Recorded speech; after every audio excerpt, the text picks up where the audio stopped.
రక్షకుడైన యేసుక్రీస్తు వారి ఘనమైన నామమున మీకు వందనాలండి. మనం ప్రార్థన చేసుకుందాం. కృపగలిగిన మా ప్రభువా, సమయంలో మీ దివ్యమైన వాక్యాన్ని ధ్యానిస్తుండగా మీ కృపని, మీ యొక్క నడిపింపుని, మీకు సత్యమైన వాక్కు ద్వారా మా జీవితాల్లో మీ యొక్క సమృద్ధి అయినటువంటి ప్రభావాన్ని మాకు ఇవ్వమని యేసు నామమున వేడుకుంటున్నాం తండ్రి. ఆమేన్. మనము దేవుని వాక్యం కోసం కీర్తన గ్రంథము 16వ అధ్యాయము 11వ వచనం చదువుకొని ధ్యానించుకుందాం. నీ సన్నిధిని సంపూర్ణ సంతోషము కలదు, నీ కుడి చేతుల్లో నిత్య సుఖములు కలవు. కీర్తన గ్రంథం 16వ అధ్యాయంలో మనం చూస్తే మరి దేవుని యొక్క ఉన్నతమైనటువంటి బలము గురించి ఇక్కడ రాయబడింది. మరి ముఖ్యంగా చదివిన వాక్య భాగంలో మరి దేవుని కుడి చేతి హస్త బలం గురించి చెప్పబడిందండి.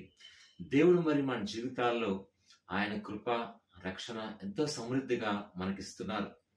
అందుకనే ఆయన మన యొక్క జీవితంలో ఎన్నో అద్భుతాలు చేస్తున్నారు. అందుకనే ఈ కీర్తన మరి ముఖ్యంగా దేవుని యొక్క సంతోషమైనటువంటి ఆశీర్వాదమునకు గుర్తుగా ఉందండి. మరి మన జీవితాల్లో ఆశీర్వాదము అంటే ఏంటి? What is the meaning of blessing in our life? అందుకని హెబ్రీ భాషలో బెరాకా అనే చక్కటి మాట వినియోగించబడ్డాది. బెరాకా అనగా దీవెన, బ్లెస్సింగ్. మన జీవితాల్లో అసలు బ్లెస్సింగ్ అంటే మనం ఏమనుకుంటామంటే ఎంతో డబ్బుండి, ఎంతో హోదా ఉండి, ఎన్నో వస్తువులు మనకు ఉంటేనే ఆశీర్వాదము అని అనుకుంటాం. అయితే అది ఆశీర్వాదానికి ఒక కోణం వైపు మాత్రమే మనం చూస్తున్నాం. అయితే ఇంకా మరికొన్ని కోణాలు కూడా ఉన్నాయి. ఆశీర్వాదం అంటే మనకి దేవుడిచ్చిన జీవితమే ఒక గొప్ప ఆశీర్వాదం.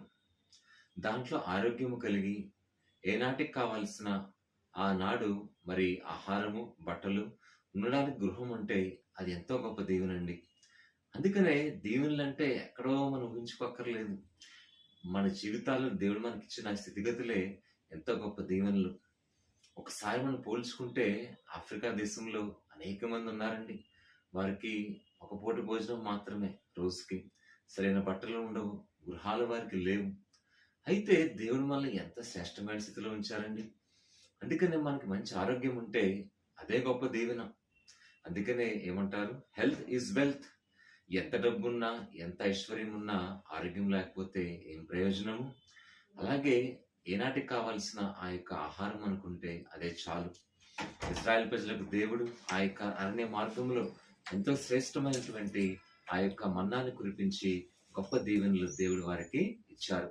అలాగే మన జీవితంలో కూడా మనం చూస్తే దేవుని యొక్క ఉన్నతమైనటువంటి దీవెనలు, ఆశీర్వాదాలు మనకి తోడుగా ఉన్నాయి. కాబట్టి మన జీవితాల్లో దేవుడు అనుదినము కూడా మనకు కావాల్సిన ఆశీర్వాదాలు ఆయన ఇస్తున్నారండి. అలాగే మన జీవితాల్లో మరి దేవుడు మనకు కావాల్సిన నీడను కూడా ఇచ్చారు కదా. మరి ఆయన ఇచ్చిన నీడ వల్లనే కదా మనం క్షేమంగా ఉన్నాము.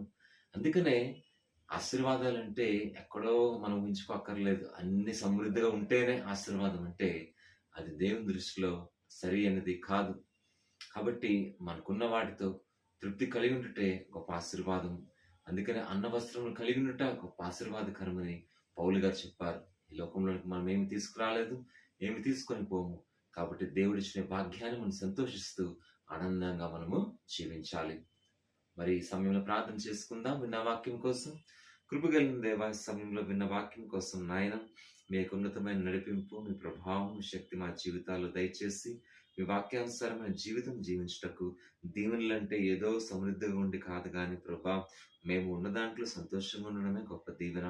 కాబట్టి వాక్యాల నుంచి ప్రతి ఒక్కరిని ఆరోగ్యంతో మీ కృపలో అన్ని విషయాల్లో వారిని దీవించి ఆశీర్వదించి వారికి ప్రతి కొరతను నాయన మీరు తీర్చి ఉన్నతమైన మీ బలంతో నింపమని యేసు నామమున వేడుకుంటున్నాము తండ్రి. ఆమేన్. Kindly like, share and subscribe to Gospel Sun YouTube channel. God bless you all. అందరికీ వందనాలు.